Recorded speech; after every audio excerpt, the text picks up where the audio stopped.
1절로부터 보겠습니다. 아가서 2장 15절로부터 보겠습니다. 한 절만 보겠습니다.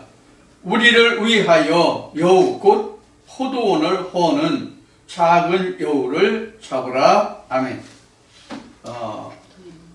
아가서를 잘 다루지 않았는데 오늘 아가서 말씀을 잡았어요. 오늘이 벌써 2020년 하고도 오늘 5일이에요? 예, 벌써 5째 날이 됐네요. 2020년 5째 날이 됐습니다. 이 한 해 동영상 청취하시는 모든 분들, 이 말씀으로 함께하는 모든 분들에게 하나님의 은혜와 축복과 건강과 행운이 함께하시기를 주님의 이름으로 진심으로 기원합니다. 오늘은 지금 봉독한 아가서 2장 15절 말씀으로 오늘 말씀을 시작하겠습니다.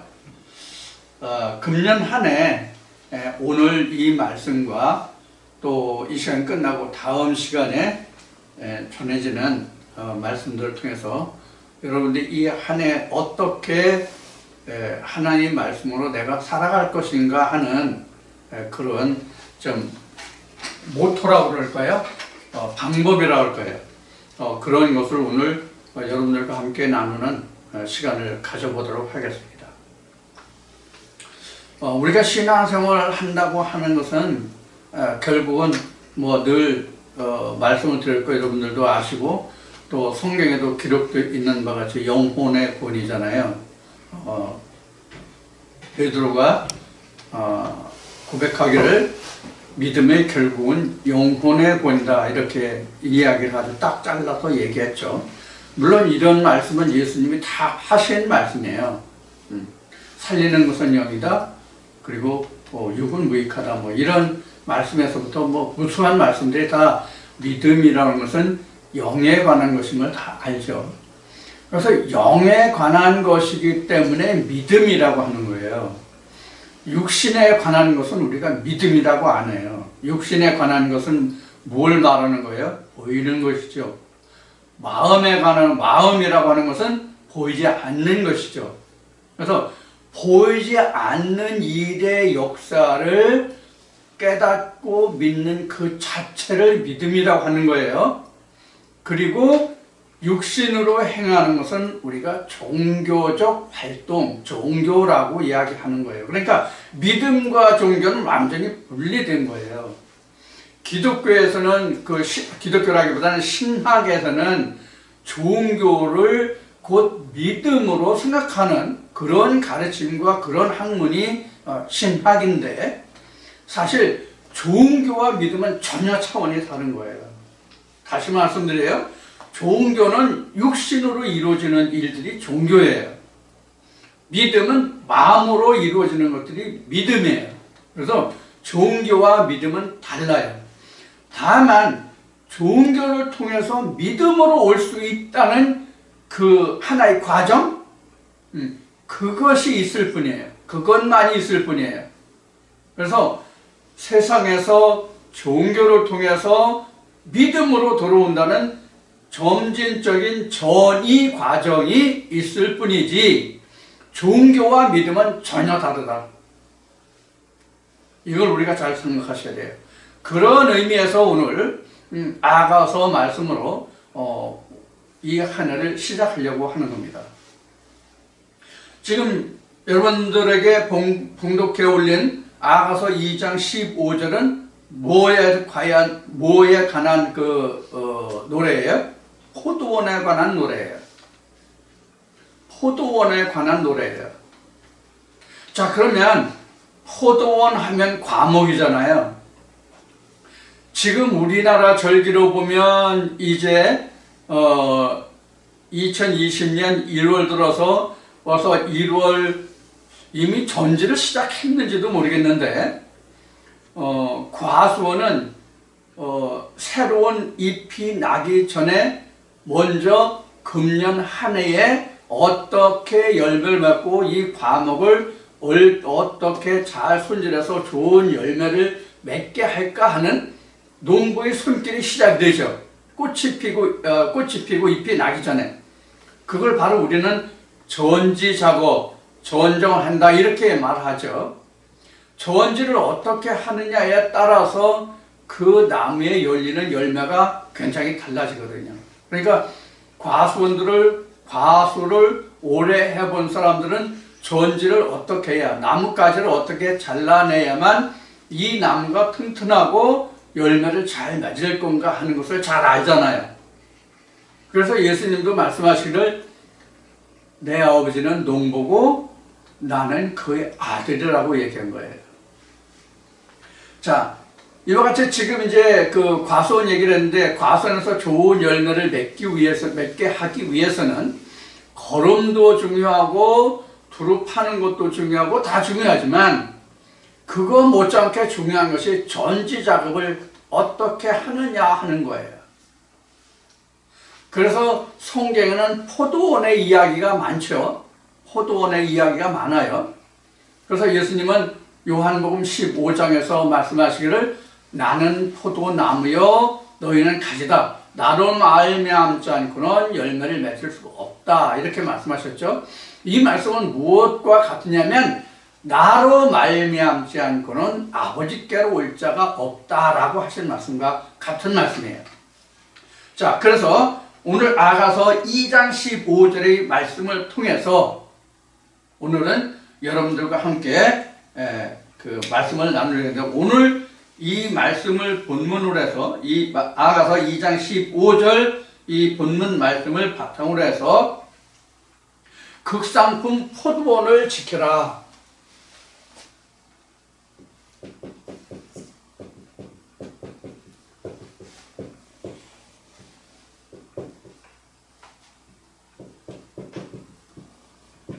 이러한 주제로 오늘 말씀을 나누겠습니다. 성경에서 말하는 포도원은 방금 요한복음 15장에 예수님이 하신 말씀을 인용했듯이 포도원은 교회를 이야기하는 거예요. 이거는 신학이 말하는 거나 성경이 말하는 거나 똑같아요. 포도원이에요. 그래서 포도원은 교회를 말하는 거예요. 그러니까 포도나무라고 하는 것은 실제 성경에서 포도나무를 이야기하는 것이 아니라 이스라엘과 유다 백성을 말하는 거예요. 제 얘기가 아니에요. 이사야 5장 7절에 보면 그렇게 기록이 되어 있어요. 이런 식으로 이야기하면 이거는 뭐 알레고리니 뭐 갈레고리니 뭐 모를레고리니 뭐 이런 식으로 폄하하고 그러면 성경을 뭐 그렇게 보는 뭐 어떤 부류다 이런 식으로 또 폄하를 하고 이상한 눈초리로 말하고 2단이니 3단이니 그렇게 말하는 사람들이 많은데, 그러면 성경 78편에 보면 어떻게 기록하고 있어요? 하나님의 세상의 모든 이치를 들어서 하나님을 자신을 드러냈다고 말씀하셨고, 예수님도 마태복음 13장에서 씨 뿌린 자의 비유를 통해서 비유가 아니면 말씀하시지 않기로 한다는, 비유로만 말씀하신다는 그런 말씀을 하시면서 천국은 감추어진 것이다 이렇게 말씀하셨죠. 감추어졌다는 그 자체가 바로 비유잖아요. 감추어졌다는 자체가. 감추어졌다는 자체가 비유인데 왜 그런 것으로 성경을 연결하면은 그것이 왜 알레고리고 알레고리즘이고 뭐 이런 얘기를 하냐고요. 그러면 신학에서 말하는, 그렇게 말하는 뭐 알레고리라고 이야기하는, 그렇게 주장하는 사람들은 그럼 왜 포도나무를 왜 이야기하고 당신들은 포도나무 가지라는 얘기를 왜 합니까? 왜 하냐고요?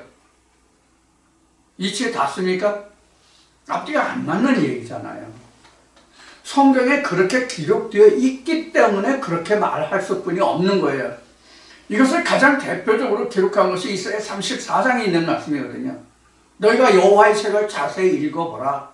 한 말씀도 빠진 것이 없고 한 말씀도 틀린 것이 없다는 짝이 없는 말씀이 있다고 성경은 분명히 그렇게 기록하고 있거든요. 그런데 이것에 대해서 반론을 제기하는 신학자들은 뭐라고 얘기하면 이사야 34장의 그 앞에 보면 전부 동물들의 짝짝이로 나오는 짝으로 나오는 그런 말씀이 되어 있거든요. 그러니까 이런 짐승들이 짝이다 이렇게 얘기를 하는 거예요. 그럼 성경에서 말하는 짐승이 진짜 짐승이에요? 성경에서 말하는 짐승이 진짜 짐승이냐고요. 한 예를 들어볼게요. 성경에 용이 나오고 뱀이 나오잖아요. 뱀은 창세기부터 나옵니다만은 뱀이 나오잖아요. 그 뱀을 성경은 어떻게 풀이하고 있습니까? 실제 그것이 생물에서 말하는 뱀입니까? 아니면 사람입니까? 이사야 27장에 리워야단 나오죠. 요한계시록 12장에 하늘에서 떨어진 용이 나오죠. 그게 옛뱀 마귀 사단이죠. 요한계시록 9장을 봅시다. 그 황충이 나오죠. 황충이 원래 나오기는 여러분들이 가장 잘 기억하는 말씀은 말라기 3장 포도원의 그 황충이죠. 11절간에서 말하는 말이죠. 그럼 그 황충들이 요한계시록 9장에는 뭐라고 되어 있습니까? 전쟁을 예비한 마병대라고 되어 있어요. 그럼 그 황충이 그 벌레들이 전쟁을 위해서 예비한 황충들입니까? 요한계시록 12장에서 하늘에서 떨어진 용이 나오죠. 그게 용입니까? 그 용이 아이벤 여자, 해를 입은 아이벤 여자를 어떻게 하려고 하는지 설명이 나오죠. 용이 사람 쫓아다니면서 그 아이 남을 그 아이 잡아먹으려 하는 용이 있습니까?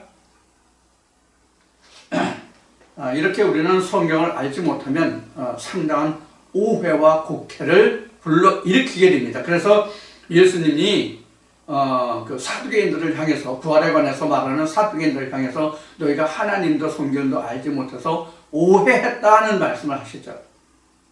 신학은 성경을 전부 오해해요. 성경을 인용하지만 성경을 다 오해해서 해석하고 있다고요. 이게 바로 뭐예요? 이게 바로 뭐냐고요? 이게 성경에서 말하는 뱀이잖아요. 자, 좀 서론이 좀 장황해졌습니다만은 다시 본론으로 돌아가겠습니다. 자, 포도원에 대해서 우리가 잘 이해를 하려면 방금 전에 제가 이사야 어디를 말씀을 드렸죠? 이사야 5장 말씀드렸죠? 이사야 5장에 보면 하나님이 이렇게 말씀하십니다. 이사야의 입을 빌어서 이렇게 말씀하세요. 내가 돌을 죄하고 극상품의 포도나무를 심었는데 들 포도를 맺으니 어찌미뇨? 이렇게 기록하고 있어요. 그러면 하나님이 어느 돌밭을 갈고 거기다 극상품의 포도나무를 심으셨습니까? 하나님이 극상품의 포도나무든 들포도든 신포도든 아니면 어떤 포도든 간에 하나님이 포도나무를 심으실 수 있어요? 없어요? 하나님 포도나무를 심으실 수 있냐고요? 없잖아요. 왜 없죠? 왜 없어요? 하나님은 영이시라고 했기 때문에 영은 뼈와 살이 없다고 예수님이 말씀하셨기 때문에 요한복음 4장에서 그러면 뼈와 살이 없는데 어떻게 포도나무를 심어요? 그럼 하나님이 포도나무를 심으셨다는 뜻은 뭐예요?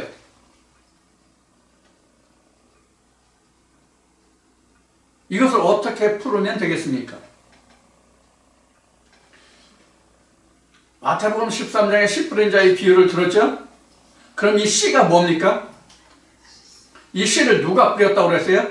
인자가 뿌렸다고 그랬어요. 마태복음 13장에서는. 그런데 누가복음 8장에 가면 무가 씨라고 나옵니까? 하나님의 말씀이 씨라고 나왔어요. 그럼 씨를 어디에 뿌립니까? 밭에다 뿌립니까? 산에다 뿌립니까? 바다에 뿌립니까? 강에 뿌립니까? 냇가에 뿌립니까? 밭에다 뿌리죠. 그럼 이 밭이 어디라고 되어 있습니까? 고린도전서 3장에 가면 이 밭이 어디라고 되어 있습니까? 우리 인간들의 사람의 마음이 하나님의 땅이 되어 있다고 기록하고 있잖아요. 그러니까 앞에 말씀드렸듯이 믿음이라는 것은 사람의 마음을 들어 역사하는 거거든요. 그럼 하나님의 말씀이 사람의 마음의 땅에 뿌려지잖아요. 하나님의 말씀이 사람의 마음의 땅에 뿌려진다고요. 세상의 땅에 뿌린다는 뜻이 아니에요. 그럼 극상품의 포도나무를 심었다는 뜻은 뭡니까? 하나님의 말씀 외에는 다른 말씀이 없잖아요. 생명의 말씀이.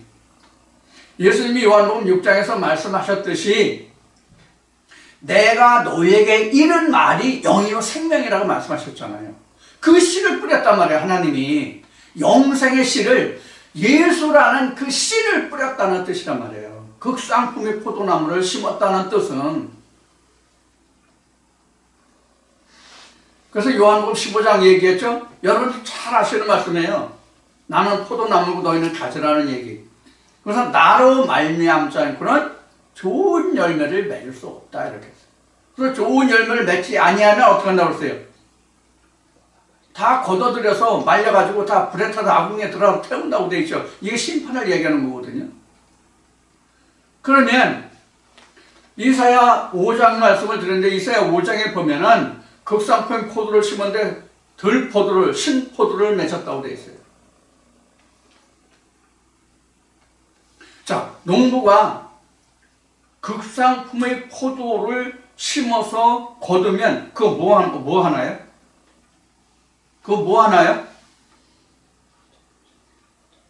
포도를 극상품의 포도를 수확하면 그거 뭐냐고, 용도가 뭐냐고요?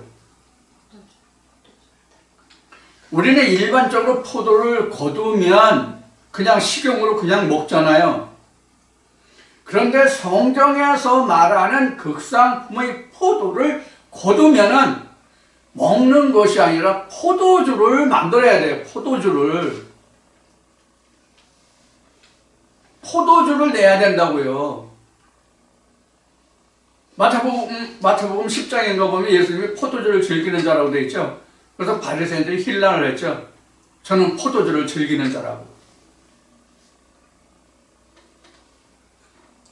예수님이 실제 들에서 과수원에서 거두어지는 그런 포도주를 즐겨 하셨는지는 모르겠지만 실제 예수님이 포도주를 즐겨 하셨다는 얘기는 능력의 말씀을 즐겨 하셨다는 얘기예요. 극상품의 포도주를 내셨다는 얘기예요. 그게 혼인잔치에서 나오잖아요. 가나 혼인잔치에서. 야, 어떤 집에 가면은 잔치집에 가면은 처음에는 좋은 포도주를 내다가 뒤에는 나쁜 포도주를 주는데, 야, 이 잔치집에는 처음에는 어떤 포도주였는지 모르겠지만 지금 마지막에 나온 포도주가 더 좋은 포도주다 하는 이야기가 나오죠. 근데 그 포도주가 뭐였어요?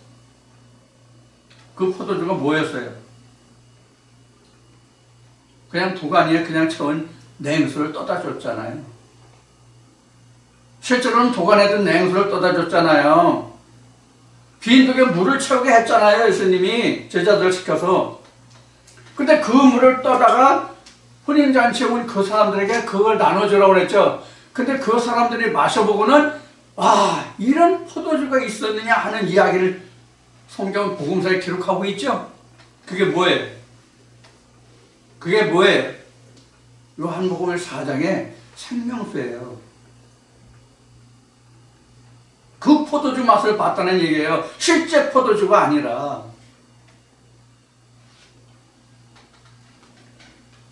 자, 그런데 지금 아가서 2장 15절에는 어떤 말씀이 나와요? 포도원을 허는 여우가 나오죠.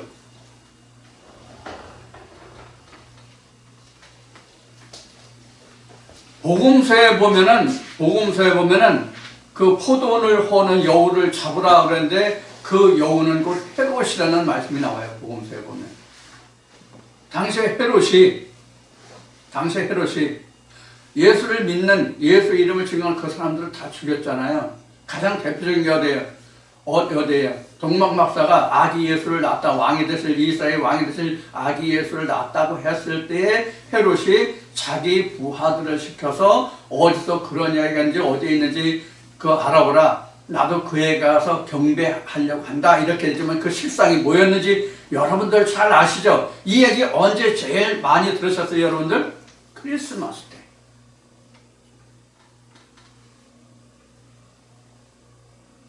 지금 오늘 인용한 아가서 2장 15절을 다시 봅시다. 2장 15절. 우리를 위하여 여우 곧 포도원을 허는 작은 여우를 잡으라. 근데 거기 말씀에 보면은 한 절만 더 볼까요? 2장 15절 다음에 16절이죠. 작은 여우를 포도원을 허는 작은 여우를 잡으라. 16절은 우리의 포도원에 꽃이 피었습니다. 이렇게 되어 있죠. 우리의 포도원에 꽃이 피었습니다. 이렇게 되어 있어요. 이렇게 되어 있는데 이 꽃이 피었다고 우리는 지금 번역이 되고 있는데 이 성경의 KJV 영문 원본을 볼 것 같으면 어떻게 되냐면 이렇게 됐어요.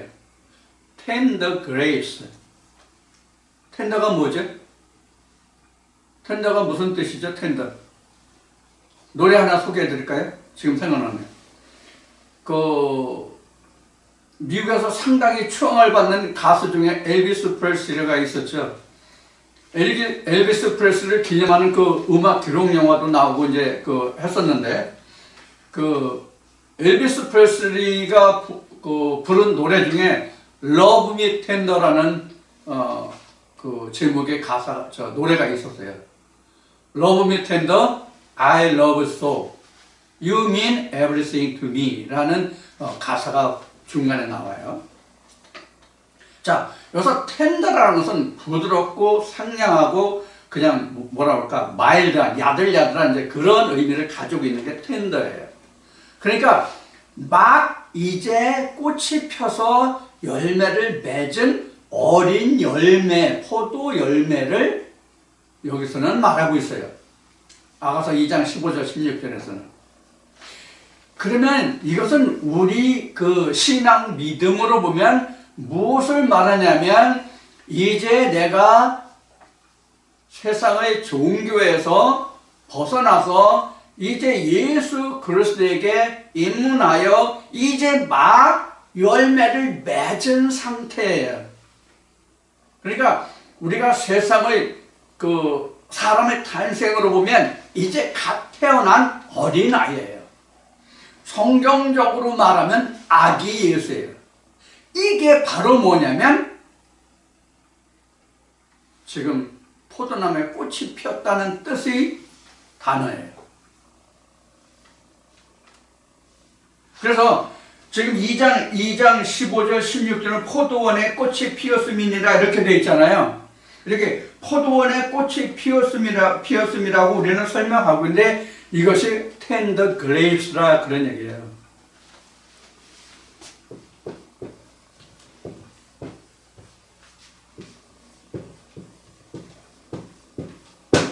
복수입니다. 복수로 되어 있어요. tender grapes라고요.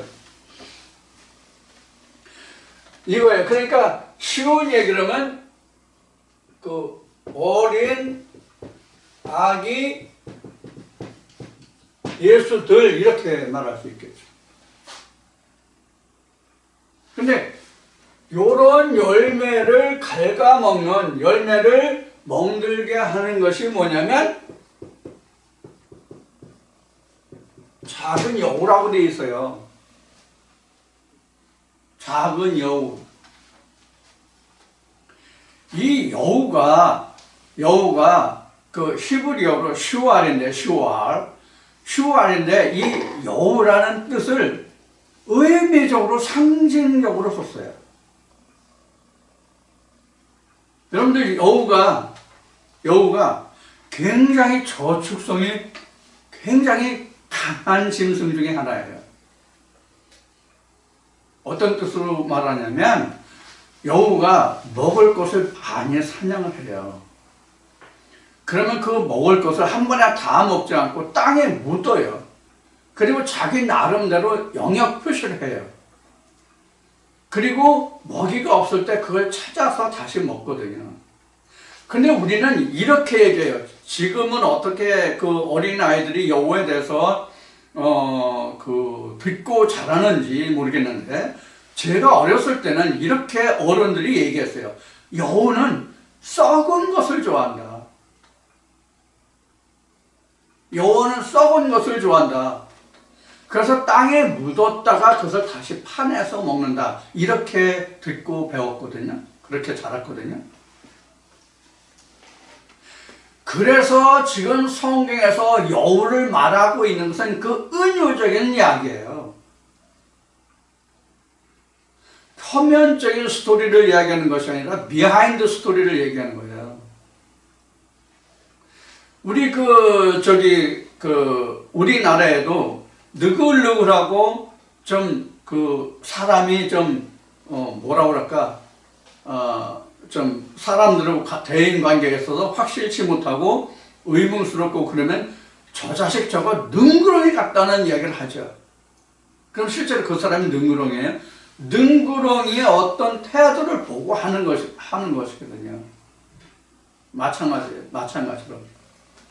지금은 그런 얘기가 이제 잘 들리지 않는데, 옛날에 한 70년대 초까, 80년대 초까, 강남이 한참 땅 모자라서, 뭐라 그랬다? 못난 시골, 졸부라는 말이 그래서 생각나네. 졸부들이 갑자기 거기에 개발되면서 돈이 많아지니까, 이 카바레나 바 이런 데 들어가면서 바람을 많이 폈나 봐요. 그때 그 돈을 후려먹던 사람이 뭐예요? 제비라고 그랬죠? 그 실제 제비예요? 아니잖아요. 우리 인간 사이에서도 이렇게 은유적으로, 비유적으로 쓰는 말이 있음과 같이 성경도 그렇게 되어 있단 말이에요. 그래서 시편 18편을 인용했고요. 마태복음 13장을 이야기한 거예요. 자, 그래서 이 작은 여우라고 되어 있는데, 이 작은 여우가 뭐냐면 함정을 파는 자예요. 함정을 파는 자. 함정을 파는 자가 여우예요. 여우가 땅을 파잖아요. 굴을 만들잖아요, 여우가. 그래서 예수님이 여우도 굴이 있고 새도 깃들 곳이 없는데 인자는 머리 둘 곳이 없다라는 말씀을 하신 것이 예를 든 것이 그때 여우가 나오잖아요. 그래서 이제 이 여우라는 말이 슈알인데, 슈알이라는 말은 슈알이라는 단에서 유래해서 땅을 파는 자, 구덩이, 웅덩이 이런 거. 그러니까 뭐예요? 함정을 파는 자가 바로 여우예요. 그러면 믿음에서 함정을 파는 게 뭐가 함정을 파는 겁니까? 뭐가 함정을 파는 거예요? 야, 네가 듣는 그 말씀은 이래 저래, 진짜는 이거야. 그 목사는 이래 저래, 그 목사가 전하는 건 자기 멍을 타고 그래, 뭐 한다고 그래. 이러한 것이 바로 뭐냐면 작은 여우의 하는 짓이에요. 자꾸 땅굴을 파잖아요. 함정을 만들잖아요. 실족하게 하잖아요.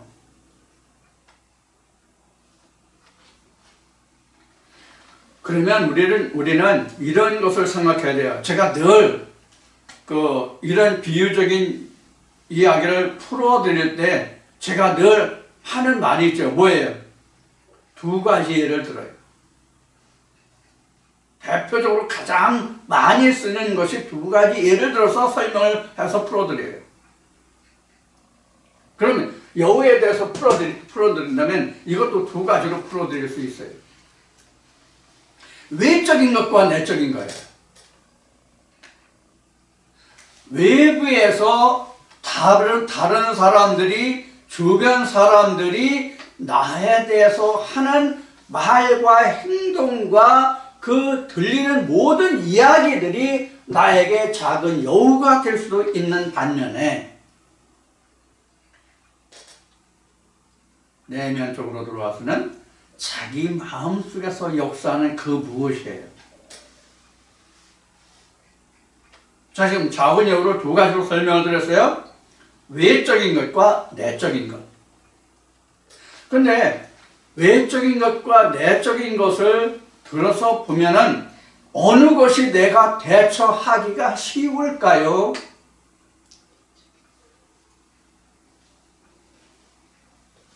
외적인 것이 쉽고 내적인 것이 어려워요.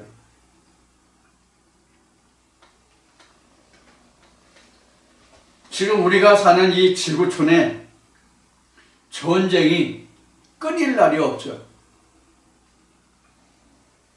중국 역사의 춘추 전국시대만 전쟁이 끊이지 않는 그런 시대가 아니에요. 우리나라가 삼국에서 통일되기까지 지지고 복구하는 그런 전쟁의 역사가 우리나라만 있는 게 아니에요. 그러면 현재 우리가 사는 이 대한민국, 이 한반도 내에서 남북으로 갈라져 있는데 북한은 북한대로 놔두고 그건 아예 생각할 필요도 없는 거니까 놔두고 왜 한국, 대한민국이라는 그 자체만 봐도 싸움이 그칠 날이 있어요? 없어요? 싸움이 그칠 날이 없어요.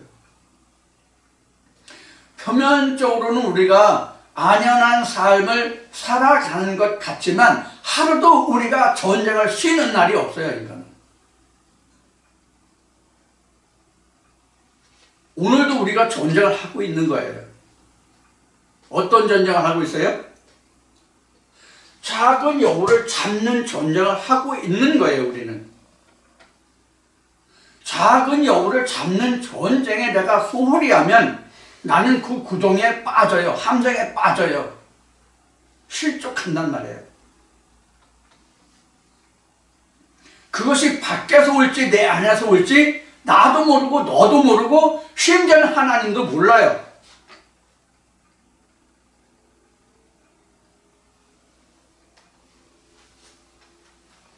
그래서 이 작은 여우라는 것은 이렇게 얘기할 수 있어요.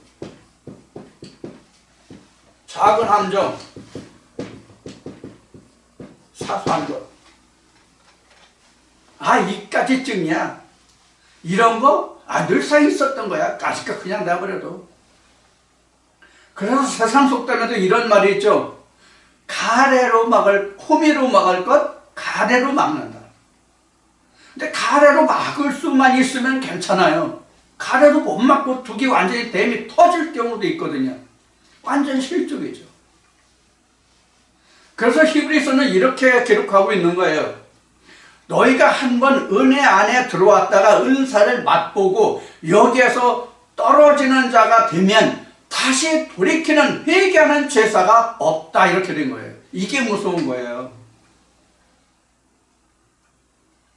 은혜 안에 들어왔던 자가 이 은혜에서 떨어졌다가 다시 들어오기가 힘들다는 얘기예요. 이게 다시 드리는 회개의 제사가 없다는 이야기예요. 이거 굉장히 심각한 얘기인데 어떻게 어떤 무게로 어떤 감각으로 받아들이실지는 모르겠어요. 이 한해는 우리가 이 작은 여우, 사소한 것, 작은 이 함정에 대해서 우리는 결코 소홀히 하면 안 돼요. 그게 밖에서 올지 내 안에서 일어날지 아무도 모른다고 그랬어요. 심지어 하나님도 모르신다고 지금 제가 말씀을 드렸어요. 그럼 또 이렇게 이야기할 줄 몰라요. 혹자는 저 목사 맨날 저렇게 거짓말만 저렇게 많이 한다. 왜 하나님이 몰라? 왜 하나님이 전지전능하신데? 이게 참 저로서는 굉장히 가슴 답답한 얘기예요. 진짜 가슴 복장 터진다는 말 우리 잘 하죠? 진짜 저 입장에서는 복장 터지는 얘기예요. 하나님은 전지전능하신데 왜 모르시냐? 이렇게 반문하면 저는 진짜 복장 터져요. 다시 이 부분에 대해서 말씀드릴게요. 각자 자기 자신이 깨닫지 못하는 것은 하나님도 깨닫지 못하시는 거예요. 다시 말씀드릴게요. 각자 자기 자신이 깨닫지 못하는 것은 하나님도 깨닫지 못하신다고요. 이게 무슨 말인지 풀어드리면, 내가 자각하지 않으면 어떤 말씀으로 이 내 마음의 내 영혼의 상태를 치유할 수 있을지 어떻게 아냐고요. 누가 아냐고요. 내가 알지. 그럼 내가 모르는데 어떻게 하나님이 아시냐고요.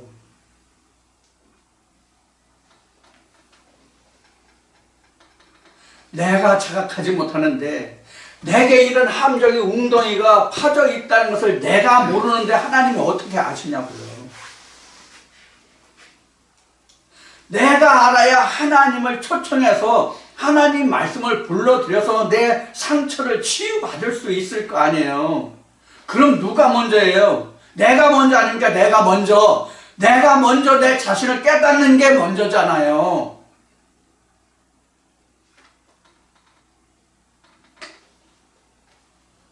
그 다음에 하나님의 말씀이 나를 역사해 주시는 거란 말이에요. 내가 그때 치유받을 수 있는 거거든요.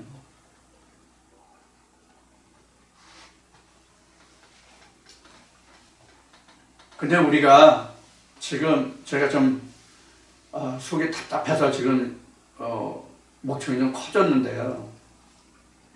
우리가 이런 마음을 가지는 것이, 즉 하나님은 전지전능하시니까 모든 것을 다 하시고 내 모든 것을 치유해 주시고 치료해 주신다는 것을 우리가 이것을 또 한편으로 다른 한편으로는 인정이 돼요. 왜 인정이 되느냐면 지금 여기까지 신앙의 길을 걸어오신 분들이 오늘 갑자기 이 자리에 와 있는 게 아니거든요.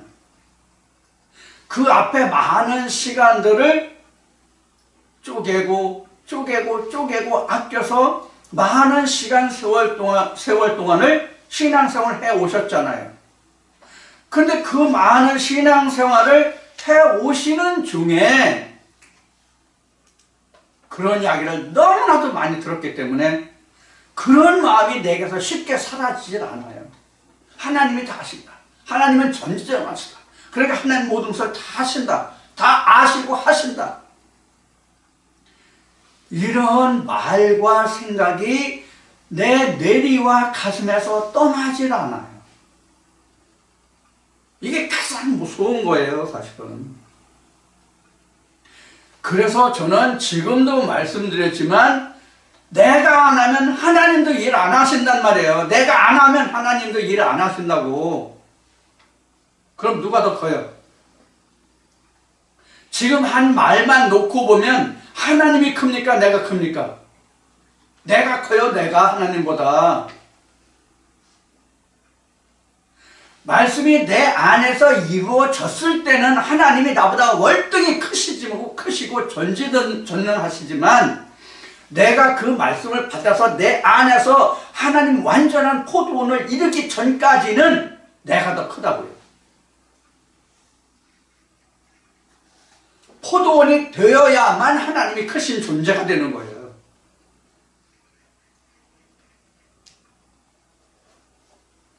하나님이 나를 온전히 주장하실 수 있게 내 안에서 역사되어야만 하나님이 나를 이끌어 가실 수 있는 거지. 그 전까지는 내가 하나님보다 크다니까. 이거 좀 이성이 있으면 좀 심각하게 이 부분을 이해하셨으면 좋겠어요. 왜 우리가 믿음을 끝까지 유지하지 못합니까? 왜 그럽니까? 포도는 허는 작은 여우 때문에 그래요. 그것이 무엇인지는 각자에게 달려 있지만 그 작은 여우 때문에 내 믿음을 제대로 지켜가지 못하는 거예요. 그래서 예수님도 인자의 날에 믿는 자를 보겠냐고 말씀하신 거예요.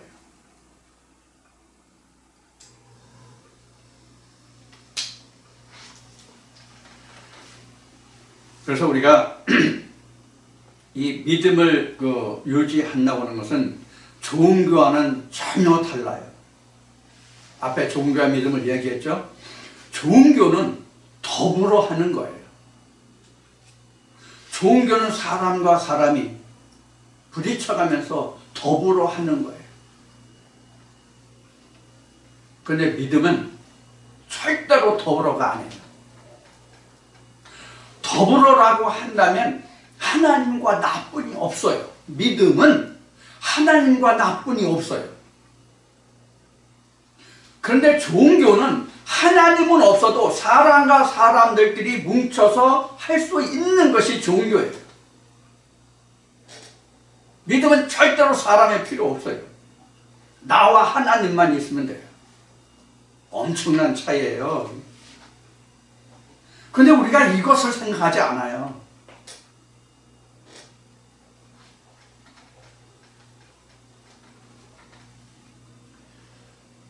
오늘 새해 첫 주일에 오늘 이렇게 여러분들에게 제가 목청을 돋우면서 이야기하고 당부드리는 것은 정말로 여러분들의 영혼을 사랑하는 마음에서 드리는 말씀이에요. 제가 오늘 좀 목청이 크고 새해 첫 주일부터 목소리가 크고 좀 그 억양이 높아서 여러분들 엄청 마음에 상처가 되실 분이 있을지 염려가 듭니다만은 저는 그 이상으로 여러분들의 영혼을 사랑합니다. 여러분들이 왜 이 말씀까지 들으러 오시는지, 왜 이 말씀을 들으시는지, 그동안 지나온 나의 신앙의 발자취가 무엇이었는지, 어떤 것이었는지, 이런 것을 심각히 생각하셔야 됩니다. 내 마음의 좋아가 아니라 내 마음의 좋아가 아니라 하나님과 나 사이에 무엇이 같고 다른지 거기에서 밝혀지는 사실이 뭐냐면 바로 작은 여우예요. 내가 무엇 때문에 내 포도원이 정상적으로 열매를 맺지 못하고 있구나 하는 것을 아는 것이 이 작은 여우란 말이에요. 이게 말라기 3장으로 보면 황충이에요. 함정을 파는 자 나를 실족하게 하는 그 모든 것들이 황충이란 말이에요. 요엘서 1장을 통해서 황충의 종류 4가지를 그동안 제가 여러 번 말씀을 드렸는데 바로 이러한 황충들이, 이러한 여우들이 나의 믿음을 실족해 한단 말이에요. 어린 열매를 갉아먹는단 말이에요. 모든 과일에, 모든 열매, 모든 과일에 병이 언제 드느냐면요, 꽃 펴서 열매 맺을 때, 어린 열매일 때 병이 든다는 사실을 여러분들 생각하셔야 돼요. 그때 병들면 반드시 그 열매는 중간에 낙과합니다.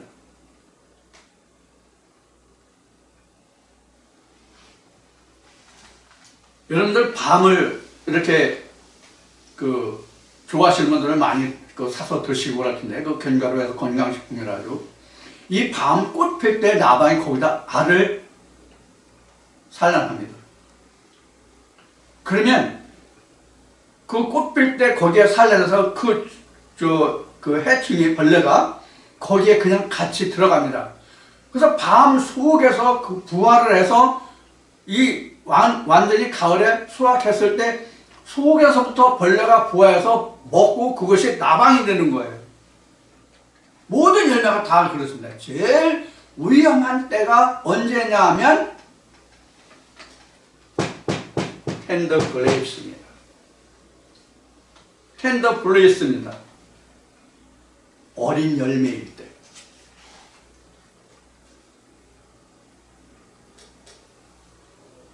우리가 장성한 자가 되면요, 단단한 식물을 먹을 수가 있는 자가 되면요, 이런 작은 요 문제가 안 돼요. 그래 되면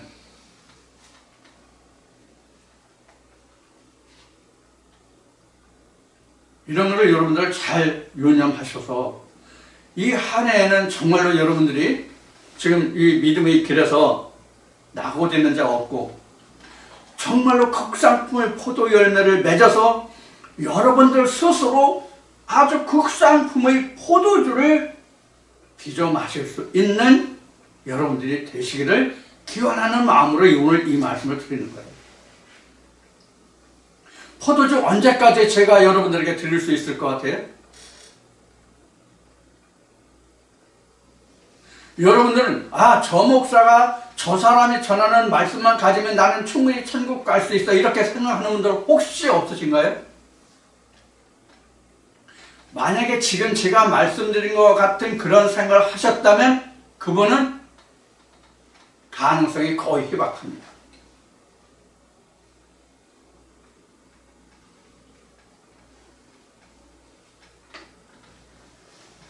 이사야서를 보면 이런 말씀이 나옵니다. 히스기야 왕이 병이 들어서 죽게 되었어요. 하나님도 너는 다시 그 병상에서 내려오지 못한다고 말씀하셨어요. 그러니까 히스기야가 그 말을 선지자로부터 듣고 통곡하면서 벽을 향해서 기도했더니 그 기도가 하나님이 들으셔가지고 다시 선지자를 히스기야 왕한테 보내가지고 네가 다시 나을 것이다. 그래서 그 증거가 뭐냐라고 얘기했을 때 첫 해에는 그 다음에는 3년에는 어떻게 한다는 말씀이 나오죠. 예, 11개 말씀에도 나오고 이사야 말씀에도 나옵니다.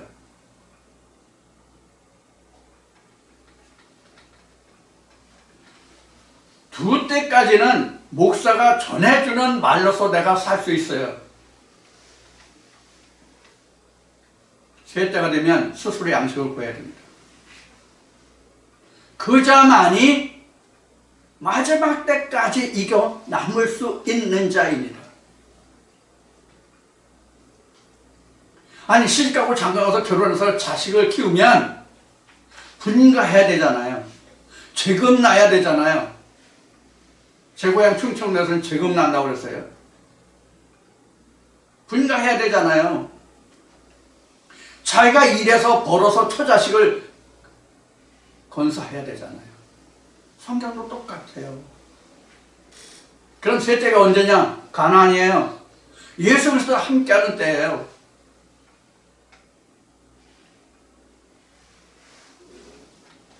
이런 면면들을 여러분들이 성경은 어떻게 기록되어 있고 어떻게 내게 말씀하고 계신지를 여러분들이 쉬운 얘기로 하면 세상적인 얘기로 하면 감을 빨리 잡으셔야 됩니다.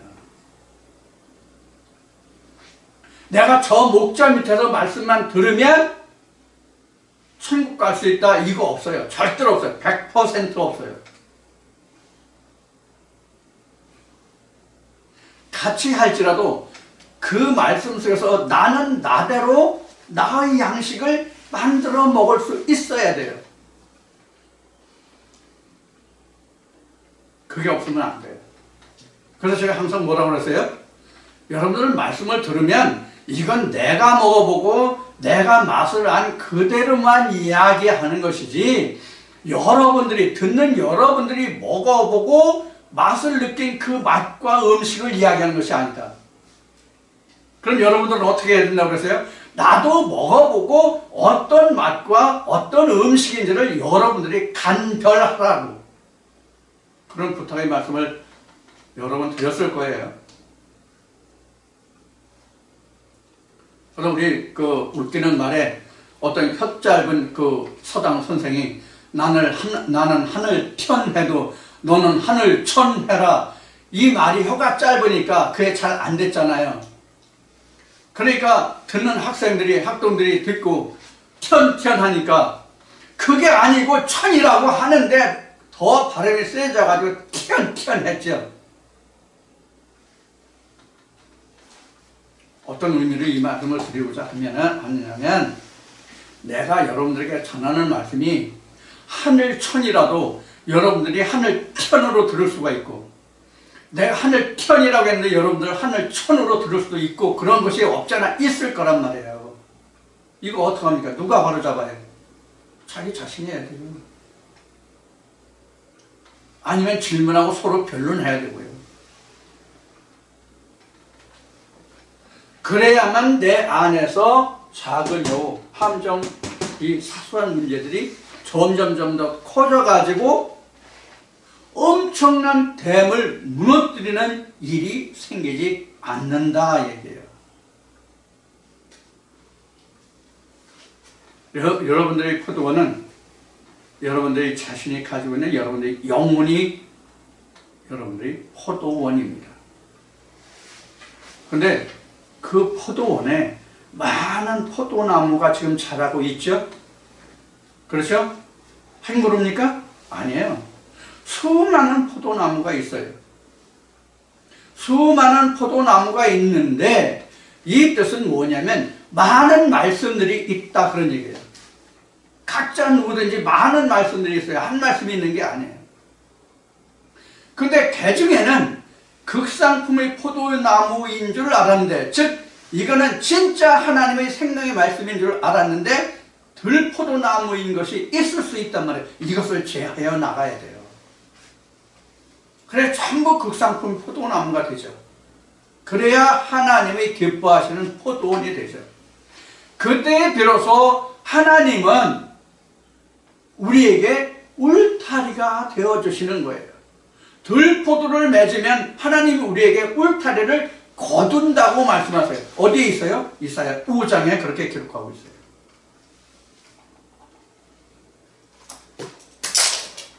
그래서 이제 이 한 해 여러분들이 정말로 영적으로 완전한 하나님의 울타리가 되어주시는 그런 포도원이 되어주시기를 간절히 바라는 마음으로 오늘 첫 시간을, 새해 첫 시간의 이 시간을 지금 포도원으로 여러분들께 말씀을 드리고 있습니다. 저에 관한 모든 것은 다 개인적인, 인간적인 것은 다 제하시고 말씀의 내용이 저 인간이 저 사람이 무엇을 말하고자 하는 것인지 그것을 여러분들이 귀담아 들어주시기 바랍니다. 인간은 다 쓸모없는 거예요. 그 입에서 나오는 말씀이 여러분들의 영혼을 살릴 수 있는 그런 말씀이 될 수 있으면 되는 거예요. 인간은 어디까지나 인간이에요. 이런 면면들을 여러분들이 잘 유심하셔서 2020년 이 한 해 정말 첫 시간에 처음 모두에 말씀드렸듯이 이 한 해는 여러분들의 포도원이 왕성, 극상품의 포도가 무한히 열려서 하나님의 진정한 여러분들의 울타리가 되어주시는 그런 하나님 은혜가 충만한 한 해가 되시기를 주님의 이름으로 간절히 축원을 드리고 기원하면서 이 시간 마치고 잠시 쉬었다가 다시 만나겠습니다. 감사합니다.